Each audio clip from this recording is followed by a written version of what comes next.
What's good, guys? It's ILLson4K, and welcome as we continue onward with my Horror-ween special, which is, of course, Horror-ween 2, the sequel. And for those of you who don't know what Horror-ween is actually a month-long celebration of horror movies that take place on or around Halloween that we do every year right here on my channel, ILLtv, where if it's pop culture, you know it pops up here. And we're going to keep it moving this week with a little thing I like to call Trick-or-Treat Week. Now, it's kind of sad because Halloween actually falls on a Tuesday this year, so that means you don't even get like a Halloween weekend makeshift if Halloween was on a Monday. There's nothing interesting happening for Halloween, unfortunately, this year when it falls on a Tuesday. Even Monday, which is Devil's Night, isn't going to be doing much because it's a fucking Monday night. But we're going to make the best of it here on ILLtv because that's what we do. We're going to have something called Trick or Treat Week, where we review 3 horror movies with the same name or similar name of Trick or Treat. Yes, there's 3 of them. I know we all know the one Trick or Treat, but this one's a little different. This one actually has some awesome 80s cheese in it, and it is from the 80s, as you can imagine. It's a horror movie called Trick or Treat, which is actually not the Trick or Treat you're thinking of if you're thinking of the 2007 release. This is from the 80s, and it's a horror movie that actually takes place on something to do with rock and roll. Yes, at the time, hair metal was the shit in the 80s, and this movie absolutely captures that and explains basically why hair metal, rock and roll band horror movies need to take place. All right, that's this whole movie's reason for existence, and it's unbelievably well executed and done. So definitely join us as we take a look right now at Trick or Treat from 1986, featuring cameos by Gene Simmons and Ozzy Osbourne in scenarios you can only imagine them in. And wait till you see the main villain in this one. Remember, make sure you like and subscribe to the channel. It's ILLtv, and we're keeping it moving with the Horror-ween special with Trick or Treat Week starting right now.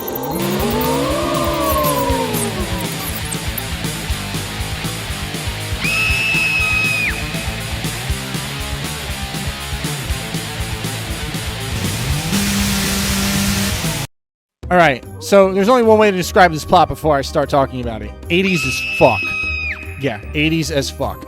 Anyway, movie starts out, it shows a young metalhead by the name of Eddie getting picked on in high school for unfortunately being a metalhead fan in the wrong area and wrong place. I think we've all been there for heavy metal fans like I was in high school. It shows Eddie basically getting picked on, and then it shows him leaving to go home from school to listen to his favorite band member of all time, which is apparently a facetious character named Sammy Kerr. Now, Sammy Kerr is a little interesting because he's not a real person at all. He does not exist, but the way they make him look, he looks like someone who would be alive and a rock and roll star at the time.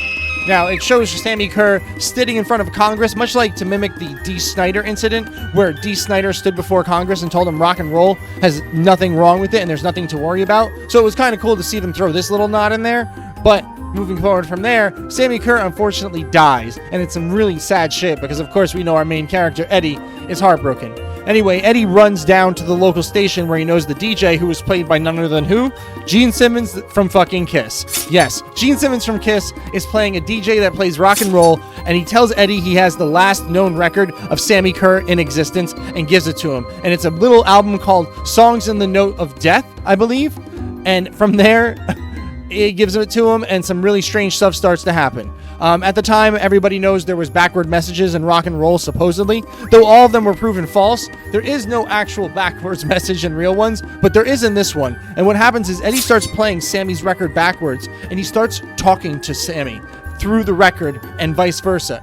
From there, it only gets stranger as Sammy starts talking to Eddie and giving him advice on how to get back at the bullies that have been picking on him and his friends throughout this film up until this point, and Eddie actually starts helping him from beyond the grave in innocent ways at first.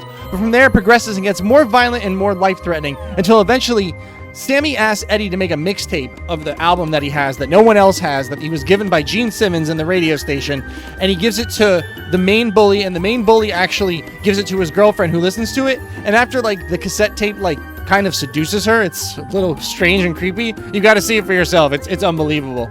The cassette player seduces her and then melts her ears, and eventually this guy catches on, the main bully, that Eddie has some sort of power that he's not talking about.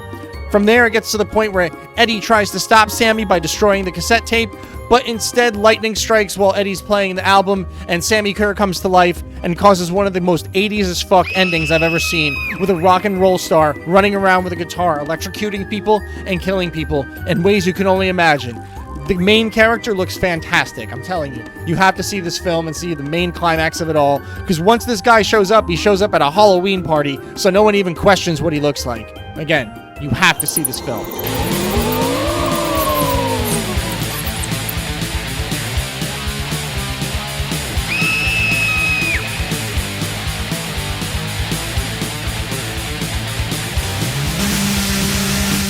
Now, what can I say about this film that you wouldn't expect?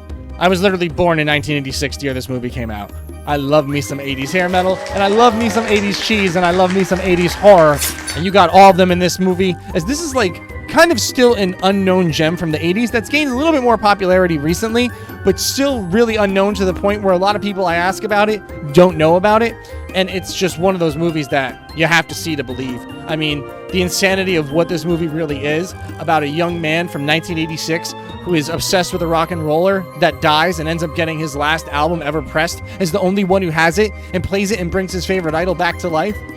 I mean, come on, man. That was like every cliche of the 80s rock and roll scene that parents were afraid of. Devil worship, backwards messages, and unholy matrimony to Satan with their music. I mean, it was just so cool the way they took that and made it something that was actually a good plot.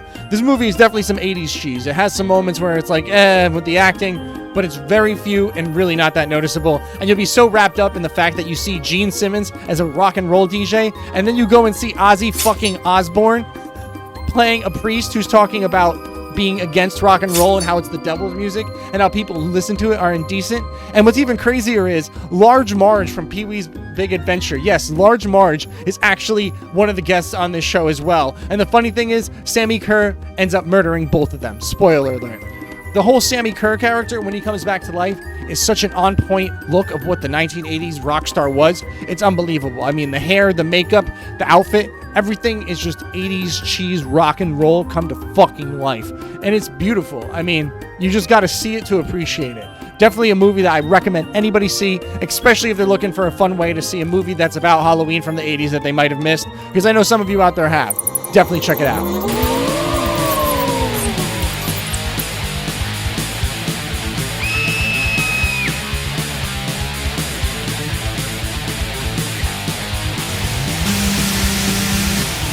So, fun fact about this movie that I really should mention real quick.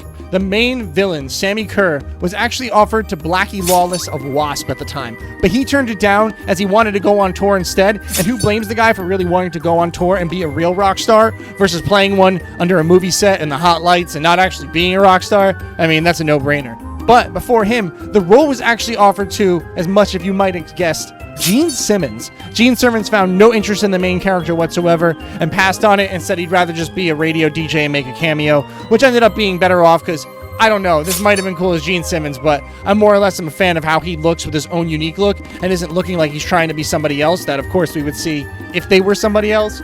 And the whole film really is just an excellent affair of the three best things, like you heard me say already. 80s horror, 80s cheese, and 80s hair metal, all right? All three of those are in this film, and you can't beat it. You have to watch it to appreciate it. It's like a low-flying gem that was like in theatrical releases, but not very long, and it was just for the Halloween season, and it's kind of obscure. I couldn't even find it on any streaming services, so make sure you look around for it. Sometimes this movie is also released under the name Ragman in international countries, which is the one that the bootleg I have was called, whatever. But again, it's actually called Trick or Treat here in the States, and you should check it out. And also make sure you like and subscribe to the channel, and you stick around for the rest of Horror-ween this month, Horror-ween 2, the sequel. Make sure you also like and subscribe to my channel on twitch.tv/ILLtv4K, where you can find me streaming horror games every Thursday this month as the Total Terror-Thon Thursday, playing horror games nonstop all month long from 9 p.m. until whenever. I don't know. But anyway, make sure you like and subscribe to the channel, and thanks for watching ILLtv, where if it's pop culture, you know it pops up here.